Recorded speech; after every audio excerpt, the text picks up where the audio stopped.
우리 하나님께 영광의 박수 올려드리겠습니다. 귀한 찬양 감사합니다. 우리 이한신 장로님의 기도와 시원 찬양대 찬양, 혹시 제 본문 말씀 미리 보셨는 건 아니죠? 제가 오늘 말씀의 주제와 핵심이 오늘 찬양에 다 묻어나가지고 제가 깜짝 놀랐습니다. 아무튼 귀한 찬양 감사합니다. 우리 하나님께 영광의 박수 올려드리겠습니다. 할렐루야. 한 주간 평안하셨습니까? 잘 지내셨죠? 아침 저녁으로 날씨가 쌀쌀해졌습니다. 여러분 환절기에 건강 유의하시고 특별히 감기 걸리지 않도록 건강 잘 챙기시길 바라겠습니다. 여러분들은 여러분들의 이름에 대해서 어떻게 생각하세요? 갑자기 생뚱맞는 질문을 해가지고 죄송합니다. 부모님에 의해서 이름을 다 가지고 있습니다. 이름이 없는 사람은 아무도 없습니다. 그런데 그 이름에 대해서, 자기 이름에 대해서 얼마나 만족하고 계세요? 제 예를 들면 저는 어릴 때 제 이름에 대해서 별로 썩 좋지를 않았습니다. 뭐 다들 아시다시피 성부터 아주 강한 석이고, 이름도 형원, 이름을 붙여서 하면은 석형원이어야 되는데 발음이 아주 이렇게 하기가 어려워요. 심지어 제가 결혼할 때도 주례하는 목사님이 석형원 이래야 돼, 석성원 이래가지고 이름을 자꾸 하고, 또 가끔 이제 이름을 알려줍니다. 고객님 성함이 어떻게 되세요? 석형원입니다 라고 적기는 그려졌는데 발음하면서 석원형님 되시죠? 아니요, 석형원입니다. 항상 저의 이름에 대해서 발음을 하기가 상당히 어렵습니다. 그래서 어릴 때부터 제 이름에 대해서 이름 석자가 어디 나오는 걸 별로 좋지를 않았어요. 싫어하면서 부르는 것도 뭐 제대로 불러줘야 뭐 제가 알지, 이상하게 자꾸 부르고 석형원을 석원형이라 그러고 석성원이라 그러고 막 이상하게 불러서 제 이름에 대해서 마음이 좀 편치가 않았어요, 어릴 때는. 그런데 이 자라면서 이 이름의 뜻을 보니까 우리 아버지가 제 이름을 지어줬거든요. 아주 잘 지었구나라는 생각을 했습니다. 뭐냐면 이 형자가 형통할 형자입니다. 형통하다는 게 얼마나 좋아요. 성경에 나와 있잖아요. 형통하다, 형통한 복이마다. 원자는 근원원인 거예요. 그러니까 근원원, 근바탕, 그 근원이 항상 어떻게 된다고요? 형통한 삶이 되어야 된다라고 제가 이제 해석을 하는 거죠. 그리고 앞에도 석이 있잖아요. 뭐 알다시피 석자는 무슨 석자가요? 돌석이에요. 단단하게, 이 단단한 돌 같은 이걸 가지고 그 밑바탕에서 변하지 않고 하나님께서 주신 형통한 삶이, 이 부족한 자 석형원의 삶이 가득 넘쳐난다고 저는 그렇게 해석을 하고 지금까지 이제 이름 석자에 대해서 좀 자부심을 가지고 있습니다. 그래서 뭐 잘못 불러도 괜찮습니다. 저의 이름을 석형원이라고 불러도, 아니면 또 석원영이라고 불러도 다 압니다. 누가 누군지 아니까 편하게 불러주시면 되고, 그러면서 제 이름 석자를 그런데 기억을 잘해요. 한번 입력되면 쉽게 잊어지지가 않는 거예요. 지난주 오후 예배 오셨던 우리 김원배 목사님, 그 목사님은 저랑 학부 동기예요. 그러니까 20살 때 같이 학교를 다녔어요. 그리고 군대 갔다 오고 졸업하고 나서 몇 년 만에 봤냐면 거의 26년, 25년 만에 봤습니다. 그런데도 저 이름 석자는 딱 기억해요. 석형원이라는 글자를. 그러면서 지난주에는 정말 반갑게 맞이했습니다. 이처럼 이름이라는 것에 대해서 참 중요하죠. 잘 지어야 되죠. 그런데 제가 이제 결혼을 하고 아들의 이름을 지어야 되는데 고민이 되겠습니까? 안 되겠습니까? 고민이 되었죠.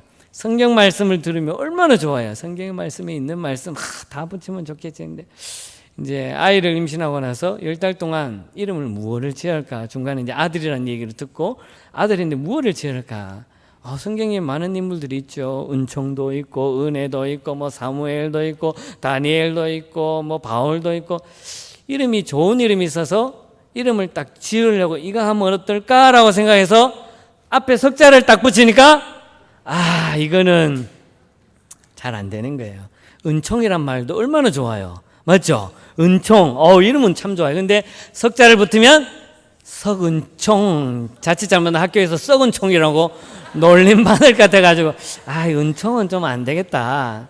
딸 넣으면 은혜. 얼마나 좋아요. 이 은혜란 말이 얼마나 좋아요. 근데 앞에 석을 붙이면 석은혜, 잘하면 썩은혜. 썩은혜라는 놀림 받으면 평생 동안 놀림을 받아야 되잖아요. 그래서 고민을 하다가 큰아들은, 아들의 이름은 온유라고 지었습니다. 그런데 이 온유라는 이름을 제가 고등학교 때 어떤 일이 있었냐면, 우리 중고등부 다니면서 이름을 이제 원 이름이 있지만 이 이름 말고 우리가 성경 말씀의 이름을 한번 정해서 별명처럼 한번 불러보자라는 이러한 붐이 조금 있었어요. 그래서 형들과 누나들도 뭐 성경의 이름을 가지고 짓고, 어떤 사람은 다윗, 뭐 사무엘, 다니엘, 아니면 바울, 이렇게 이제 별명처럼 불렀어요. 저는 뭘 할까 싶어서 물어봤죠. 친구들과 누나와 형들인데 저는 이름을 뭐 짓으면 좋을까요? 그러니까 다들 이렇게 생각하더라고요. 너의 성품과 너의 모습 보면서, 너의 하는 모습을 보면서 할 때 참 너는 온유하다. 온유하면 좋겠다. 그 누나도, 다른 어떤 누나도 온유함이 있었는데 너를 보니까 너도 온유하면 괜찮겠다 해서 온유로 이름을 지었는데, 결국 제 아들 이름을 지을 때 그 이름을 지어줬어요. 그래서 제 아들 이름이 석온유예요. 온유. 그렇게 이름을 지었는데요. 이 이름을 짓고 나니까 이름을 짓는다는 것이 참 중요해요. 요즘 같은 시대는 어릴 때 부모님이 지은 이름에 대해서 싫어 그러면서 막 계명도 이제 쉽게 하던데, 예전에는 계명도 쉽게 못 했잖아요. 그만큼 이제 어른들이 지어준 이름이나 내가 태어나면서 지은 이름에 대해서 그만큼 소중하다는 거죠. 그런데 그것을 또 잘못 지으면 그 이름 때문에 인생이 자칫 잘못되는 모습도 우리는 주변에서 종종 보게 되죠. 성경에도 마찬가지입니다. 성경에도 이 이름에 대한 이야기가 상당히 많이 나오죠. 하나님께서 이름을 지어주면서 그 원 이름이 있는 대신에 다른 이름으로 바꿔지는 분들도 참 많이 있었습니다. 우리가 잘 아는 뭐 아브라함도 그렇고요, 사라도 그렇고요. 아브라함에서 아브라함으로 바꿨고 사레에서 사라로 바뀌어졌잖아요. 하나님께서 그래 바꿔서 새로운 이름을 준 것이죠. 그리고 또 어떤 분들 보면 태어나면서부터 아예 하나님께서 뱃속에 있을 때부터 이름을 태어나면 어떻게 지으라 라고 하면서 이름을 준 이름도 있죠. 우리가 잘 아는 뭐 이삭도 그렇고 또 세례 요한도 그렇고, 태어나면서부터 태어날 때 태어나면 이렇게 이름을 지어줘라고 하나님께서 이렇게 명명하시면서 이름을 지어준 것도 볼 수 있습니다.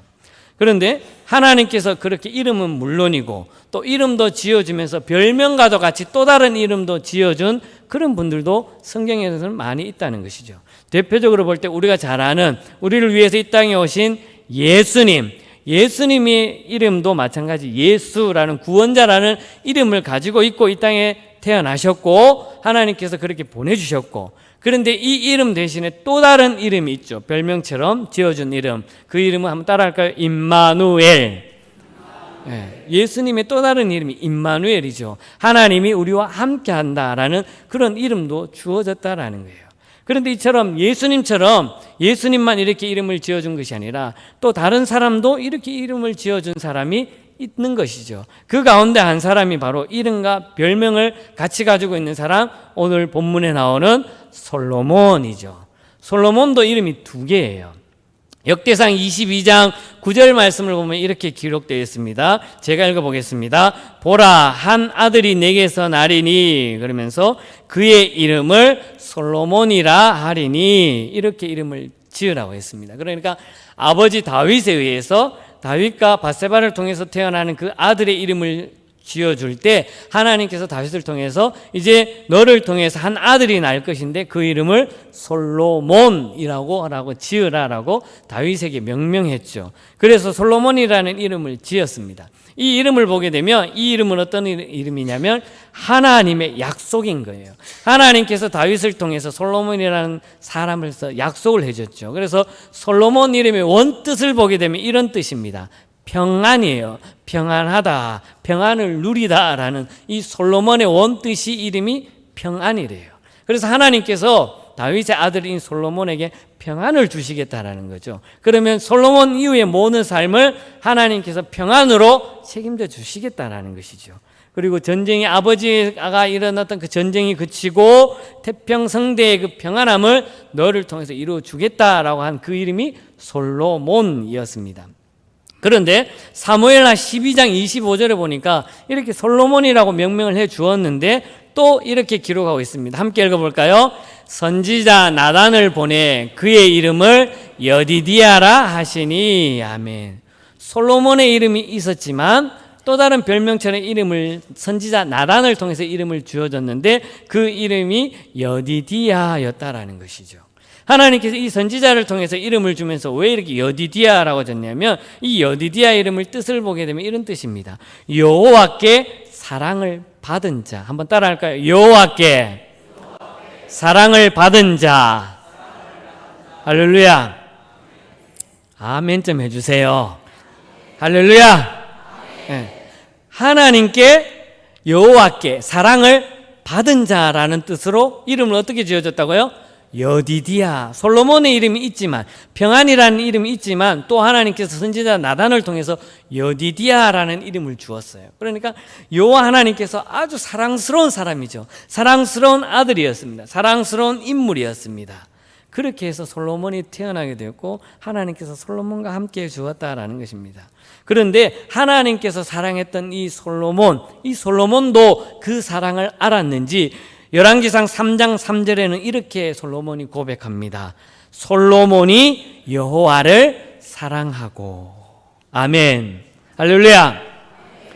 하나님도 솔로몬을 보면서 여호와 하나님께서 사랑하는 자라고 이렇게 여디디아라는 이름을 주었고, 솔로몬 자신도 하나님께서 나를 사랑하니까 솔로몬도 여호와를 사랑하고 하나님을 사랑했다라는 겁니다. 이러한 마음이 솔로몬의 마음이었습니다. 초창기의 마음이 이랬다라는 거죠. 그런데 솔로몬의 이 과정을 보게 되면 쉽지 않은 과정이었죠. 솔로몬이 왕위로 등극하기 위해서 어려움이 좀 있었습니다. 그 이복형이 있어서 아도니아라는 사람이 다윗을 몰아내고 자기가 왕위를 하려고 자기 종족들과 다 무리를 하다가 또 이러한 반역을 일으키는 것을 다윗이 알고는 하나님의 명령을 따라서 솔로몬에게 기름 부어서 왕위를 이어줬습니다. 이렇게 하나님에 의해서 왕위에 세워진 솔로몬이 해야 할 일이 있죠. 기존에 있었던 이 무리들을 정리를 해야 되는 거예요. 그렇다 보니까 이복형 아도니아도 처형을 해야 되고 또 그의 무리들도 다 몰아내야 되고 심지어 제사장도 아비아달도 파면하고 다른 데로 보내야 되고 또 다윗을 잘 섬겼던 요압 왕도 반란을 일으키는 동조했다고 해서 처형을 시키고 또 아버지 다윗을 향해서 비난하고 모욕했던 시므이까지도 그냥 놔두면 자기에게 화가 될 것이라 생각해서 시므이까지도 다 처형을 했습니다. 이렇게 선대에서 자기 위에서 그리고 일어났던 모든 과정들을 이 솔로몬은 다 정리를 해야 했어요. 그런데 이 과정 속에 자기 생각과 자기 방법으로 한 것이 아니라 하나님의 계획과 하나님의 섭리 가운데 하나님의 사랑을 받은 자로서 솔로몬이자 여디디아가 하나님의 은혜를 누리면서 이 모든 것이 다 정리가 되었습니다. 그러한 정리되는 모습을 보면서 이 솔로몬의 마음에는 하나님께서 나를 사랑하는 그 사랑, 그리고 나도 하나님을 사랑하는 그 사랑이 잘 이루어지면서 나아갔다라는 것입니다. 그런데 이 마음이 처음부터 끝까지 가면 참 좋겠지만 처음에는 항상 이 마음이었지만 중간적으로 가면서부터 마음이 서서히 변화된 솔로몬의 모습을 보게 되는 것이죠. 오늘은 이런 솔로몬의 말씀을 통해서 하나님께서 세운 이 왕, 솔로몬 왕의 변화되는 모습을 통해 우리 한번 교훈을 나누도록 하겠습니다. 가장 먼저 솔로몬이 가지고 있었던 것은 어떤 마음일까요? 바로 이런 마음이죠. 하나님을 사랑한 솔로몬이었습니다.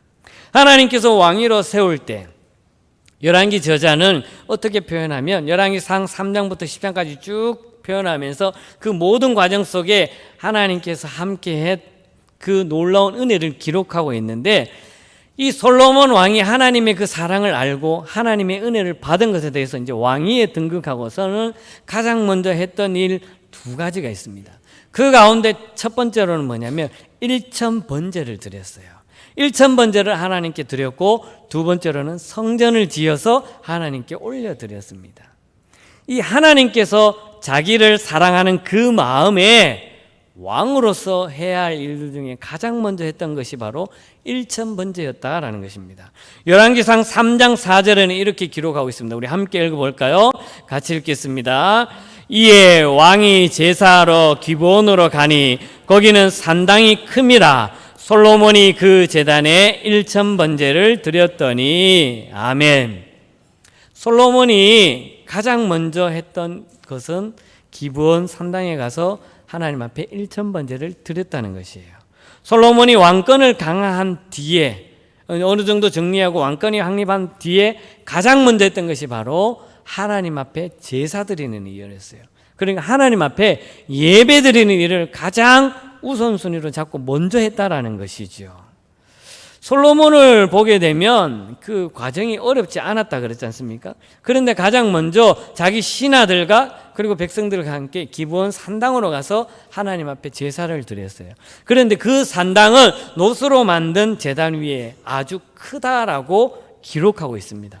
혹여나 우리 성도님들 가운데 자칫 이 일천번제에 대해서 오해하시는 분이 있을까 해서 말씀을 드리는데요. 우리 한국교회가 전통적으로 내려오면서 일천번제 그러면서, 우리 교회는 제가 못 봤는데 예전에 다닐 때 일천번제 헌금 그러면서 매일 한 번씩을 제사 하나님 앞에 예물을 드리는 그런 헌금을 보았습니다. 그러면서 일천번제를 드리면 1000일이니까 약 3년 정도 지나면서 이렇게 예물을 드린 것을 봤는데요. 솔로몬이 하나님 앞에 일천번제를 드렸던 것은 그렇게 하루 드린 것이 아니라 한 번에 일천번제를 드렸다는 거예요. 그러니까 오늘 성경도 그 예를 보면 산당이 크다라고 되어 있어요. 그 큰 곳에 1000마리의 제물을 하나님 앞에 올려드렸다는 것이에요. 이것을 보면서 성경 연구학자들은 어떻게 평가를 하고 있냐면, 왕이 드린 제사, 이 제사를 드리기 위해서는 수소를 제물로 드려야 되는데 이 수소가 몇 마리나 된다고요? 1000마리나 되는 거예요. 1000마리의 수소를 한 번에 드렸어요. 그러니까 그 산당이 얼마나 크겠습니까? 한 번에 그 제물을 해서 번제로 드리려면, 번제라는 것은 죽여서 각을 뜹니다. 뼈와 살을 다 가립니다. 피하고 모든 것을 가리고 다 태워서 하나님 앞에 올려 드려야 되는 것이에요. 한 마리 제사를 드리는 것도 쉽지 않은데 여러분 1000마리를 드린다고 한번 상상해 보세요. 그게 어디 쉽겠습니까? 장소뿐만 아니라 그것을 드린다는 것은 한 번에, 그리고 하루 만에 할 수 있는 것이 아니에요. 그래서 성경학자들은 대충 이야기합니다. 이 1000마리 예물을 드리려면 그 큰 곳에서 최소한 짧아도 일주일, 길면 열흘, 일주일 이상은 그 한 곳에서 계속 예배를 드려야 된다, 제사를 드려야 한다라고 평가를 하고 있습니다. 그리고 번제를 드릴 때는 항상 드리는 사람이 그 잎의 하에서 번제를 드려야 합니다. 그러다 보니까 솔로몬이 처음 드리는 그 시간부터 마치는 그 시간까지 계속 거기 있어야 되는 거예요. 그러면 왕만 있겠습니까? 왕의 신하들도 있고 같이 백성들도 일주일 넘게 하나님 앞에 제사를 올려드렸다라는 것입니다. 이 모습을 하나님께서 기쁘게 받으셨다라는 거예요. 솔로몬 입장에서는 어떻습니까? 솔로몬 입장에 왕으로 등극이 되었습니다. 하나님께서 왕으로 세웠어요. 그러면 이제 나라를 잘 다스리고 국력을 회복하고, 아니면 방어를 하고 뭐 성벽을 짓든지, 아니면 나라에 외벽을 쌓든지 장벽을 쌓든지, 아니면 뭐 무기체제나 군사를 마련하든지, 이렇게 국력이란 정치나 내적으로나 외적으로 안정화를 시켜야 됨에도 불구하고 솔로몬은 가장 먼저 한 것이 하나님 앞에 제사를 올려드렸다는 것이에요. 이것은 무엇일까요? 솔로몬이 가지고 있었던 하나님 우선주의가 있었습니다. 한번 따라하겠습니다. 하나님 우선순위. 모든 일에 왕으로 있으면서 내가 무엇을 해야 먼저 해야 될 것이라고 많은 사람들은 가장 먼저 생각하고, 세상 사람들은 국력이라든지 뭐 경제적이라든지 대외적이라든지 정치적으로라든지 이런 것을 생각할 수도 있지만, 솔로몬은 하나님 우선순위로 먼저 생각했습니다. 하나님께서 자기를 왕으로 세운 그 모습에 의해서 자기 마음에 나는 하나님 우선순위, 무엇을 하든지 하나님 기뻐하는 일을 먼저 해야지라는 마음이 있었다는 것이죠. 그래서 그것을 통해서 가장 먼저 일천번제를 하나님 앞에 올려드렸다는 것입니다. 우리 인생의 삶도 마찬가지입니다. 하나님께서 부족하고 나약하고 연약한 저희들을 택해 주시고 하나님의 사람으로서 삶을 살아가도록 만들어 주셨어요. 그렇다면 이 세상의 우선순위가 아니라 하나님 우선순위로 먼저 삶을 살아가면서 솔로몬처럼 하나님 기뻐하는 일이 무엇일까? 하나님 앞에 먼저 제사 드려야 되는데 하나님 영광 돌리는 일이 무엇일까라고 생각하면서 하나님 우선순위를 먼저 정해놓고 그 일을 행하는 것이 바로 저와 여러분들의 삶이라는 것을 기억하시길 바라겠습니다. 이러한 삶을 살아가는 저와 여러분들의 삶이 될 수 있기를 간절히 소망합니다.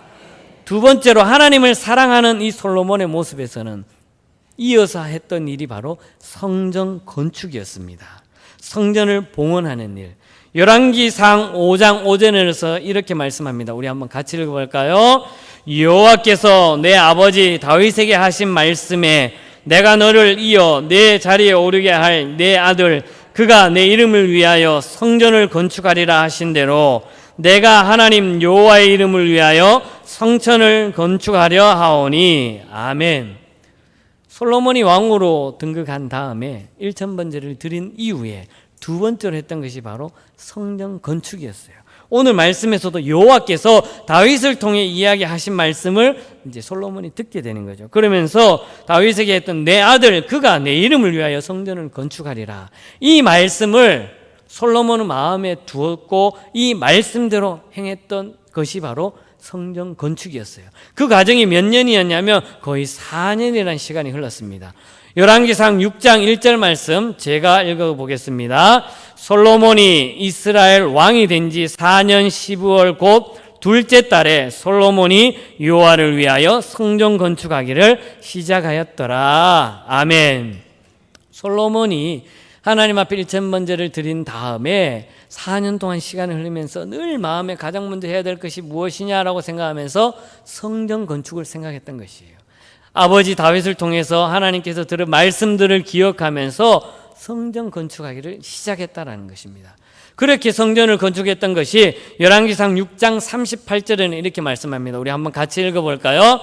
11째 해 불월 곧 8째 달에 그 설계와 식양대로 성전 건축이 다 끝났으니 솔로몬이 7년 동안 성전을 건축하였더라. 아멘.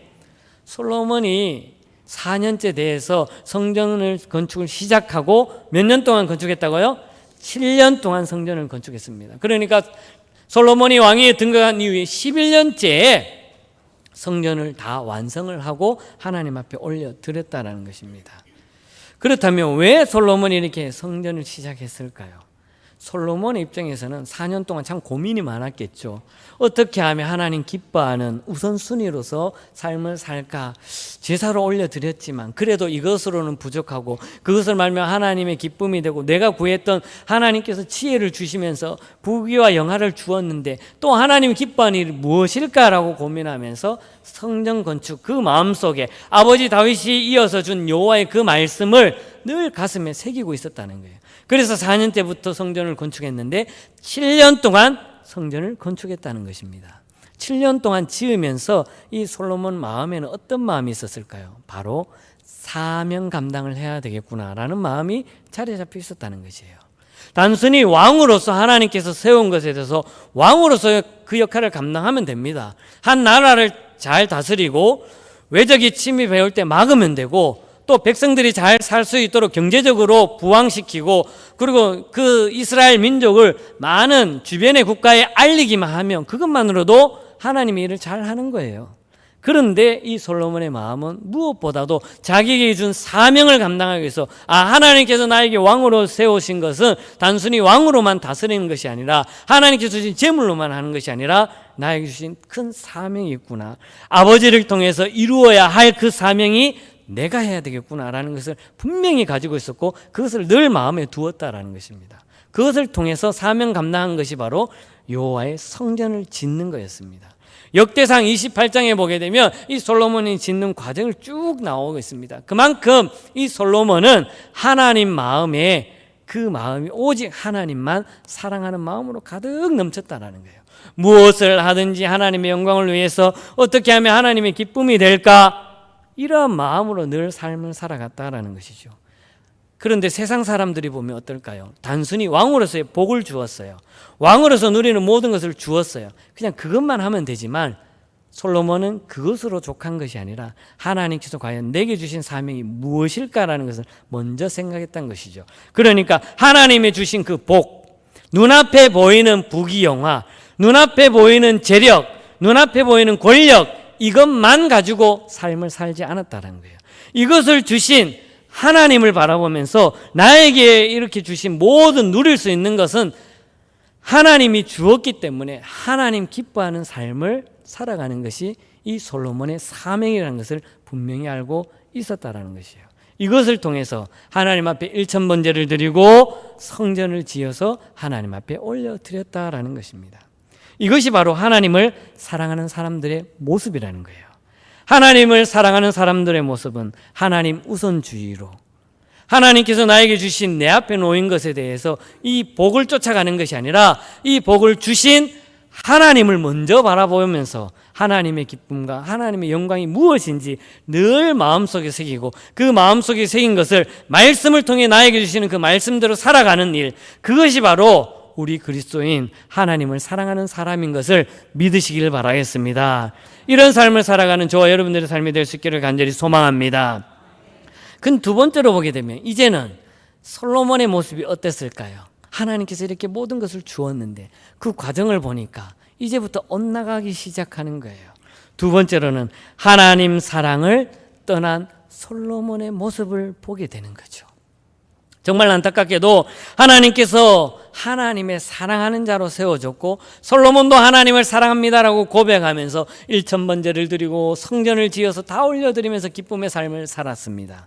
그런데 그 삶이 끝까지 가면 얼마나 좋을까요? 그런데 솔로몬이 인간이라 인간적인 눈이 확 띄어서, 세상적인 눈이 띄어서 그만 그 마음이 돌려지게 되었다는 것이죠. 열왕기상 11장 9절 말씀 한번 같이 읽어볼까요?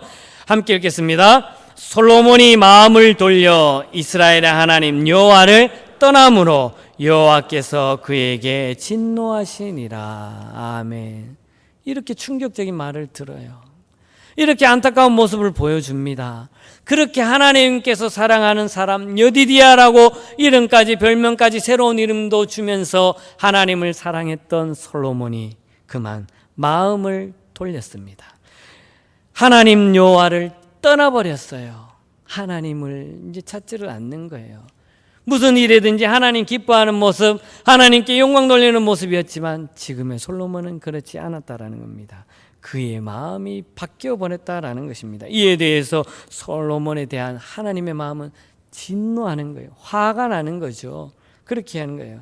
열왕기상 10장 이하를 보게 되면 솔로몬이 더 이상 하나님을 사랑하지 않고 행한 일들을 기록해 놓은 것을 보게 됩니다. 과연 어떤 일을 했기에 하나님의 진노가 임하고 솔로몬이 마음이 바뀌어서 하나님을 떠나는 삶을 살았을까요? 그 내용의 말씀이 어떤 말씀이냐면 쉬우면서도 아주 어려운 말이에요. 하라는 것을 해야 함에도 불구하고 하라는 것을 하지 아니했고, 하지 말라라는 것을 안 하면 되는데 하지 말라고 한 것을 다 해버렸다는 거예요.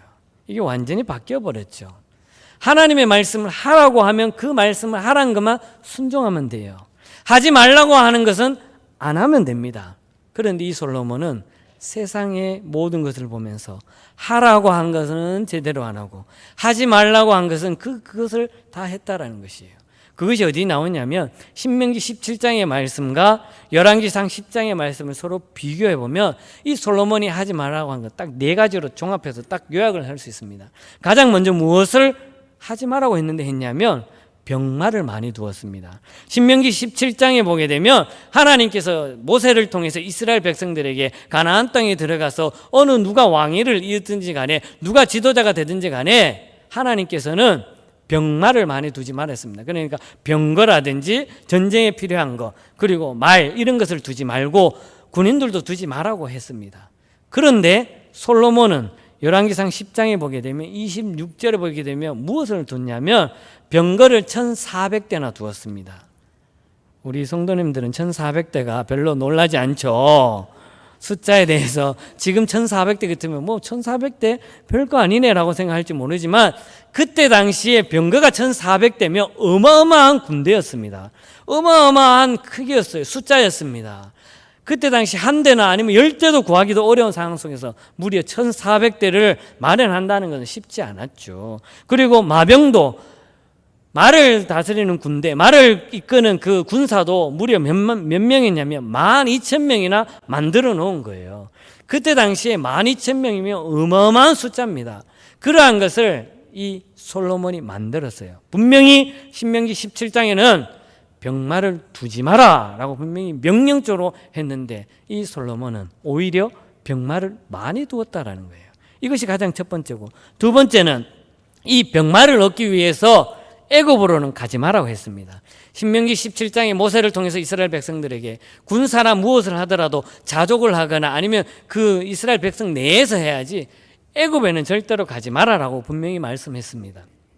그때 당시 애굽은 아주 큰 민족이죠. 거대 민족이었습니다. 애굽에 모든 것이 다 있었습니다. 이스라엘 백성들이 더 잘 알죠. 애굽에서 430년 동안 삶을 살았기 때문에 그러한 것을 너무나 잘 알기 때문에 이스라엘 작은 민족으로서 볼 때는 뭐 병마라든지 군인을 구하려면 어차피 큰 민족을 찾아가서 돈을 주고 사와야 되는 상황이에요. 그런데 하나님께서 그 모습을 잘 알고 신명기 11장에서는 하지 말라고 분명히 말씀을 해 주었지만 이 솔로몬은 그 말씀을 어기고 오히려 애굽에 내려가서 병거와 병마 모든 것을 다 취해버렸습니다. 하나님께서 하지 말라는 것을 솔로몬은 그대로 했다는 것이에요. 또 보게 되면 세 번째로 무엇을 했냐면 아내를 많이 두었습니다. 신명기 17장 17절을 보게 되면 아내를 많이 두면 미혹을 하니까 아내를 두지 말아라고 분명히 신명기에서 모세를 통해 말씀해 주었습니다. 그런데 이 솔로몬 왕은 아내를 어마어마하게 많이 두었습니다. 후궁을 700명이나 두었고요. 첩을 300명이나 되는 그 많은 인원을 자기 아내로 두었어요. 하나님께서 하지 말라고 한 것을 눈에 불을 켜고 이 솔로몬은 다 행했다는 것이에요. 여기서 마지막으로 결정적인 것은 무엇이냐? 금은 보화를 많이 두었습니다. 신명기 17장에 보게 되면 분명히 은금을 쌓지 말라고 했습니다. 어느 누가 지도자가 되든지 간에 세상에 보이는 부귀영화 그거 쌓아두지 말라고 했습니다. 왜? 필요하면 하나님이 다 주시고 하나님이 다 공급해 주는데 왜 인간적인 방법으로 그 재력을 다 쌓느냐라는 것이죠. 이것을 통해서 하나님께서 택한 백성은 하나님께서 이끌어가는 것이지 왜 인간적인 방법으로 하나님보다 더 세상을 우선순위하며 그것을 만드느냐라는 것이죠. 그것을 엄밀히 하나님께서 금해 주었지만 이 솔로몬 왕은 은금을 쌓았다라는 거예요. 심지어 열왕기상 10장 14절에 보니까 이 솔로몬이 쌓은 그 금액을 다 합하니까 얼마냐면 금이 무려 666달란트예요.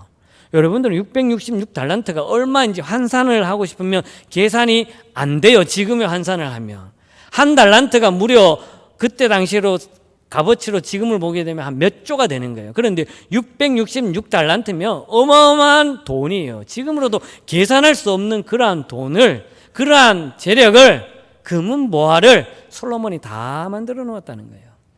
하나님이 하지 말라는 것을 오히려 솔로몬은 모든 것을 다 만들어 놓았다라는 것입니다. 이것을 통해서 하나님 우선순위가 무너졌고 세상을 먼저 바라보았다는 거예요. 그리고 세상의 것을 따라가게 됐다는 것이죠. 세상 유혹에 빠져서 세상에서 누리는 것을 모두 다 누렸습니다. 하나님께서는 특별히 솔로몬에게 남다른 부귀영화를 주었고 권력을 주었고 능력을 주었습니다. 왕으로서 그 어떤 왕보다 최고로 나라를 다스릴 수 있는 모든 것을 하나님께서 허락해 주었습니다. 그런데 그것을 만족하지 못하고 하나님을 저버리고 세상을 쫓아가게 되었다라는 것입니다. 하나님께서 주신 이 모든 것, 어떻게 보면 이 모든 것이 디딤돌이 되어야 되는데 많은 사람들이 그 디딤돌을 통해서 한 걸음 한 걸음 한 걸음 전진해 나가야 되고 하나님께서 주신 그 사명을 가지고 한 걸음 한 걸음 앞서 나가야 되는데 이 디딤돌이 오히려 솔로몬에는 걸림돌이 되어버렸다는 것이죠. 왜 그랬을까요? 세상을 쫓아갔기 때문에. 하나님께서 주신 모든 것을 감사하고 만족하고 하나님께서 주신 것을 가지고 도구로서 디딤돌의 역할을 감당하면서 나아가야 되는데 오히려 하나님이 아닌 이 눈앞에 보이는 재력이나 금은 보화 권력 이것만을 바라보고 세상을 먼저 바라보았을 때 하나님은 뒷전에 있었고 하나님을 다 저버렸다는 것이에요. 이것이 오히려 솔로몬에게 있어서 걸림돌이 되었다라는 것입니다. 이것으로 말미암아 솔로몬이 왕위가 끝날 때는 솔로몬 그 아들과 더불어서 나라가 갈라지는 안타까운 결과를 초래하게 되었고 그것으로 말미암아 나라가 작은 땅덩이임에도 불구하고 나라가 갈라지고 서로 싸우고 왕이 쟁탈전을 하고 참 비극이 솔로몬 이후부터 시작된 결과라는 것을 보게 되는 것이죠. 특별히 요한 1서 2장 15절에는 이렇게 말씀합니다. 우리 한번 같이 볼까요? 이 세상이나 세상에 있는 것들을 사랑하지 말라. 누구든지 세상을 사랑하면 아버지의 사랑이 그 안에 있지 아니하니. 아멘. 할렐루야. 하나님을 사랑해야지 이 세상을 사랑하면 그 안에 하나님의 사랑이 없다라는 거예요. 솔로몬이 이랬습니다. 하나님은 우리에게 세상을 떠나라고 말하지 않았습니다. 이 세상에 있는 것들을 버리라고도 말하지 않았습니다. 단지 이 세상에 살면서 이 세상에 있는 것을 누리면서 하나님을 사랑해야지 이 세상의 것을 사랑하지 말라라고 말씀하고 있습니다. 그러나 때로는 우리가 솔로몬처럼 이 세상의 것이 좋아서 하나님보다 더 사랑할 때가 있다는 것이죠. 이것은 곧 우상숭배이고 죄악된 모습이라는 거예요. 하나님이 싫어하는 모습입니다. 단지 하나님께서 우리에게 주신 것은 이 세상에 살기 위한, 하나님의 사람으로 살기 위한 수단이고 도구이지 그것이 전부가 아니라는 것입니다. 이것을 기억하며 삶을 살아가는 저와 여러분 될 수 있기를 바라겠습니다. 하나님께서 주신 복으로만 보고 그 복을 사랑하는 것이 아니라 하나님께서 주신 복을 보면서 하나님을 사랑하는 저와 여러분 될 수 있기를 바라겠습니다. 하나님께서 주신 수단과 도구를 가지고 디딤돌의 역할을 하면서 하나님 우선순위로 삶을 살아야지 그것을만을 바라보면서 그것을 사랑하며 삶을 살아가는 그러한 삶이 되면 안 된다고 말씀하고 있는 것입니다. 우리의 모든 삶을 통해서 오직 여디디야 하나님을 사랑하는 자로 이름을 주었지만 솔로몬의 그의 마지막 삶은 비극한 삶으로 이어졌다는 것입니다. 우리의 삶에도 마찬가지입니다. 하나님께서 주신 그 삶을 온전히 이루며 나아갈 수 있기를 바라겠습니다. 하나님만을 사랑하며 나아가는 저와 여러분들의 삶이 될 수 있기를 주님의 이름으로 간절히 축복합니다. 기도드리겠습니다. 하나님 아버지, 부족하고 나약한 저희들을 한 주간 동안 삶을 살게 해주시고 그 가운데 주의 은혜를 베풀어 주심을 감사합니다. 오늘도 들은 말씀을 잘 기억하며 온전히 말씀대로 행하며 나아가는 주의 자녀들로 삼아 주시옵소서. 예수님의 이름으로 기도드리옵나이다. 아멘.